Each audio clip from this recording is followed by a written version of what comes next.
Assalamualaikum warahmatullahi wabarakatuh. Pada kesempatan kali ini, saya Alvin Adri Nugra akan mempresentasikan hasil praktikum kami yang berjudul pemantulan dan pembiasan. Untuk pemantulan, ada pada kegiatan pertama, yaitu menentukan pengaruh jarak dan sudut pengamatan terhadap pembentukan bayangan pada cermin datar. Ada penrumusan masalah, yakni bagaimana hubungan jarak terhadap bayangan yang terbentuk pada cermin datar, bagaimana hubungan sudut pengamatan terhadap bayangan yang terbentuk pada cermin datar, mengapa bayangan yang terbentuk pada cermin datar tidak terbalik. Dan tujuannya, mengetahui hubungan jarak terhadap bayangan yang terbentuk pada cermin datar. Yang kedua, bagaimana mengetahui hubungan sudut pengamatan terhadap bayangan yang terbentuk pada cermin datar. Yang ketiga, mengetahui alasan bayangan yang terbentuk pada cermin datar tidak terbalik. Untuk dasar teori, jika kita meninjau seberkas cahaya ketika bertemu bidang, batas antara dua medium yang berbeda akan mengalami pantulan yang sebagian atau seluruhnya. Berdasarkan prinsip Fermat menyatakan bahwa cahaya yang merambat akan mengambil lintasan dengan waktu tempuh terpendek. Prinsip inilah yang akan mendasari hukum terkait pemantulan dan hukum Snellius terkait pembiasan. Perhatikan ilustrasi berikut di sini. Terhadap garis normal theta D dipantulkan oleh bidang pantul dengan sudut terhadap garis normal theta P. Hubungan sudut datang dan sudut pantul yang memenuhi kasus cermin datar dapat dipahami dengan persamaan berikut, yakni sudut datang sama dengan sudut pantul. Cermin yang selalu kita gunakan terbuat dari cahaya kaca yang mana salah satu permukaan yang dilapisi dengan lembaran tipis atau perak, sehingga cahaya yang menuju cermin akan dipantulkan. Pembentukan bayangan pada cermin datar akan mematuhi hukum pemantulan, yakni yang pertama, sudut datang sama dengan sudut pantul. Yang kedua, sinar datang, sinar pantul, dan garis normal terletak pada satu bidang datar. Yang pertama, objek di depan cermin dapat dipantulkan karena permukaan cermin bersifat reflektif atau memantulkan cahaya. Ketika cahaya mengenai permukaan cermin, ia mengalami pemantulan sesuai hukum pemantulan, yakni sudut datang sama dengan sudut pantul. Yang kedua, cahaya dari objek pemantulan oleh cermin masuk ke mata dan otak, merepresentasikan mempersepsikan sinar seolah-olah berasal dari di balik cermin dan membentuk bayangan. Ketiga, jika objek mendekat ke cermin, bayangan juga tampak mendekat ke cermin. Begitupun sebaliknya.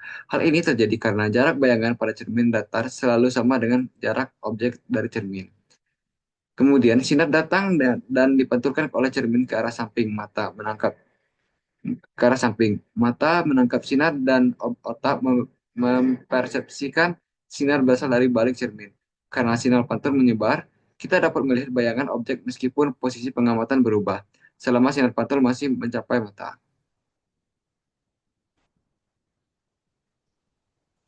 Kemudian ada alat dan prosedur. Yang pertama alat dan bahan, yakni cermin datar, benda yang pada praktikum kali ini menggunakan penghapus, milimeter blok, pensil, penggaris, dan busur. Untuk prosedurnya, kita mengamati bayangan benda pada cermin dengan jarak jauh dan dekat. Kemudian menggambarkan sinar datang dan sinar pantul dari sebuah titik dan juga sebuah garis miring.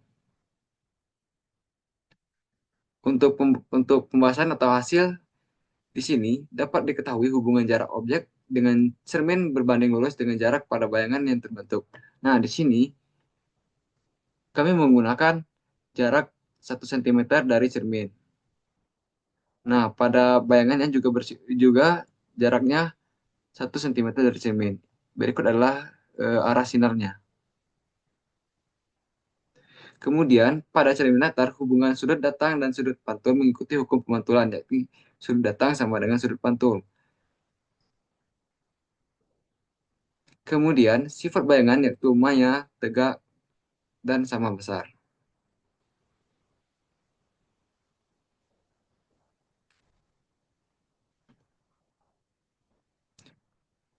Kemudian kita masuk pada pemantulan untuk kegiatan yang kedua, yakni pengaruh sudut cermin datar terhadap pembentukan bayangan.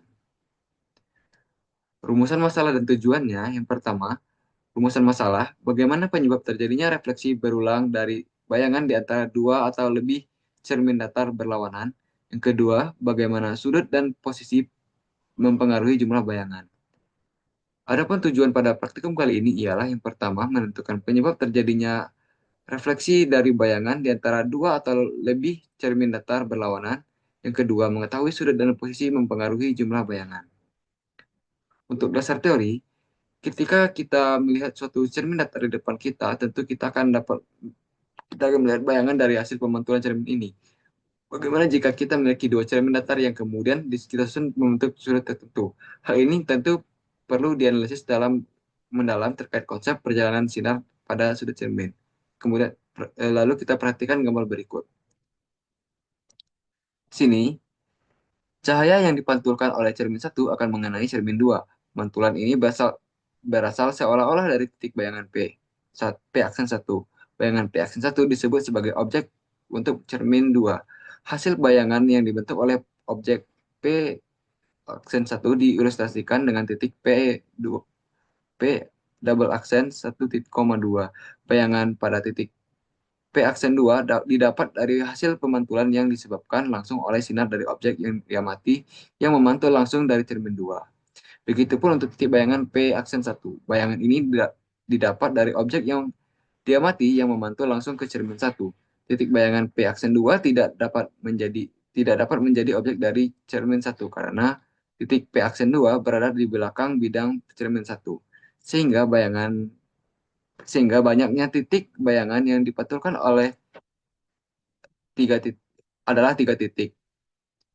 Banyaknya bayangan yang terbentuk dari dua cermin ini bergantung terhadap sudut antara cermin dan posisi dari objek yang diamati.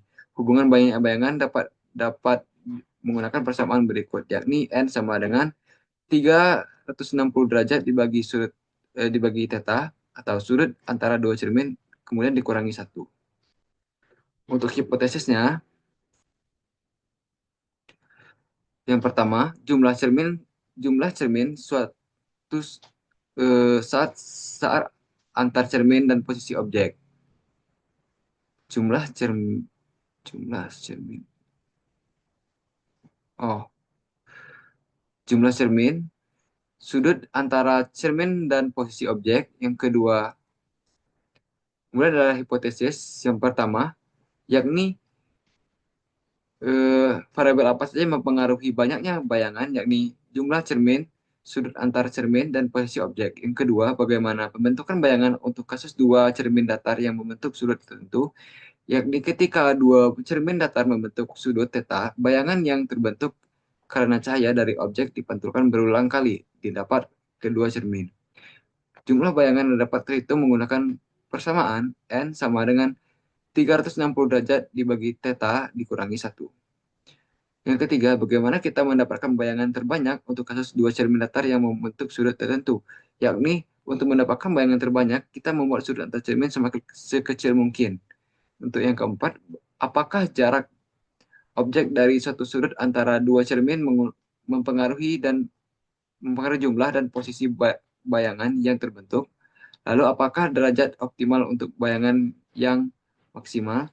Jarak objek dari sudut antara dua cermin tidak mempengaruhi jumlah bayangan yang terbentuk, tetapi mempengaruhi posisi bayangan yang terbentuk.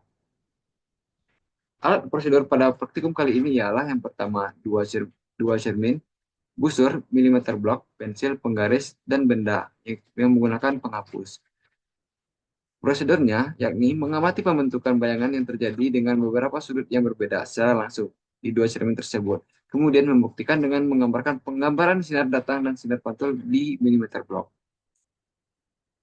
Nah, di sini dia adalah bayangannya. Ini adalah bendanya. Kemudian ini ada cermin. Kemudian ini ada cermin sebagai membantu kita untuk untuk membayangkan di sini. Untuk hasilnya, hubungan antara jarak objek dengan sudut antar dua cermin yakni mempengaruhi besar kecilnya bayangan yang terbentuk. Kemudian, persamaan yang terdapat pada dasar teori terbukti bahwa semakin kecil sudut yang terbentuk, maka semakin banyak bayangan yang terbentuk.